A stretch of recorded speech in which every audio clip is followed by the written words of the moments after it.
These are the sweet potatoes that were in the water and the seasonings. So water and salt would have been fine.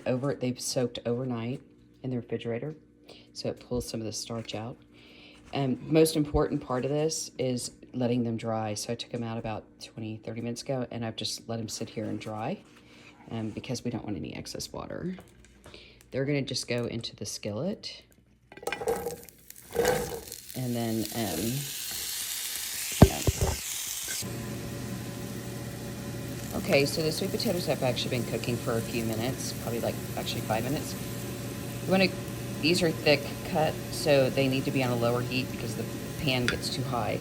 So 2 or 3 on 0 to 10, and then let them cook for a few minutes on each side, and then flip them and do it again until they're crunchy and soft inside. Crunchy outside, soft inside. I don't know why this is so satisfying, but just pour everything in at once. Chopped bacon, chopped roma tomato.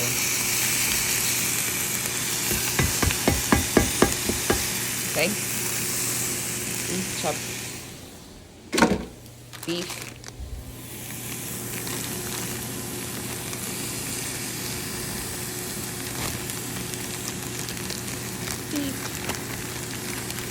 Ground beef. Okay, so I got my chopped bacon left over, leftover beef, sweet potatoes, and 1 chopped tomato, roma tomato. Now I'm not putting any seasoning in this because I don't need to. The beef was already seasoned when I cooked it for the lasagna. The bacon adds awesome flavor. The potatoes were soaked in garlic, salt, onion powder, salt, and paprika. So I'll probably just add a little salt and pepper to this. Isn't it pretty? That's really pretty. I'm sure my old iPhone is not showing me. It's very pretty. Okay, I'm gonna add the sauces to it in a little bit. I mean the cream sauce. I'm gonna add the salsa right now.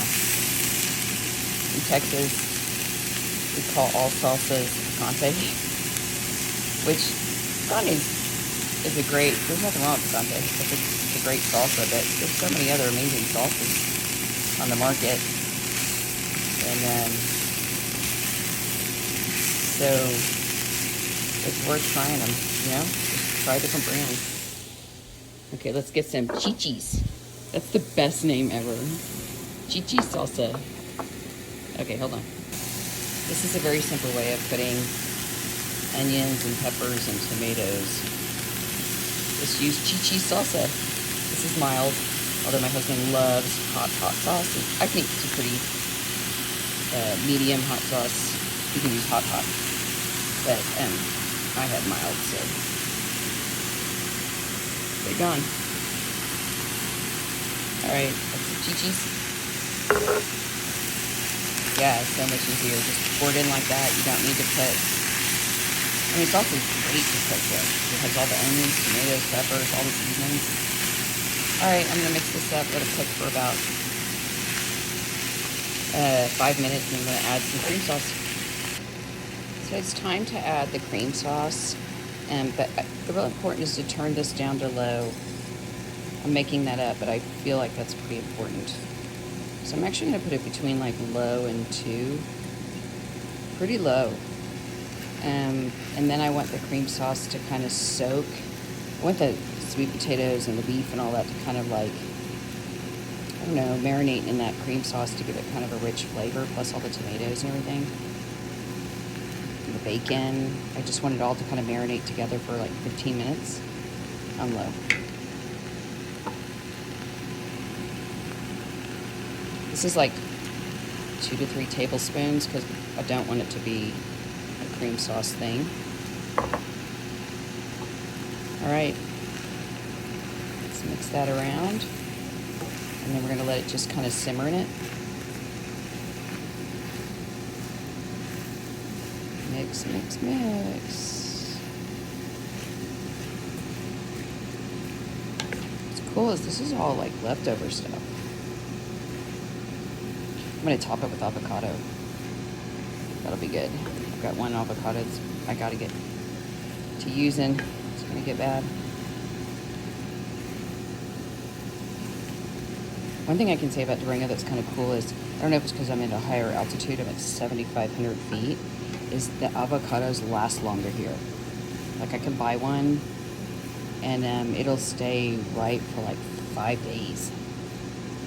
I don't know, maybe I'm just picking out good avocados, but that's not usually the case. So it's kind of cool. Okay, see how it's just kind of mixed around in there, almost disappeared? Let's just let it simmer for 15 minutes. I added 2 more tablespoons of, actually it's like a teaspoon and a tablespoon, so I don't know what that is. Tablespoon and a half of cream sauce, and then I added a little salt and a little pepper. Some salt, and then some grinder pepper. And then mix that around, and then let's let it sit for another 10 minutes.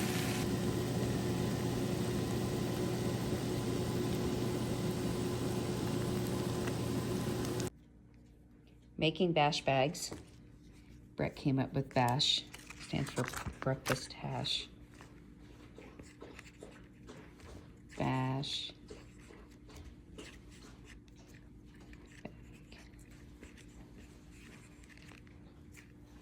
Take it out of the freezer, heat it up, put it over eggs.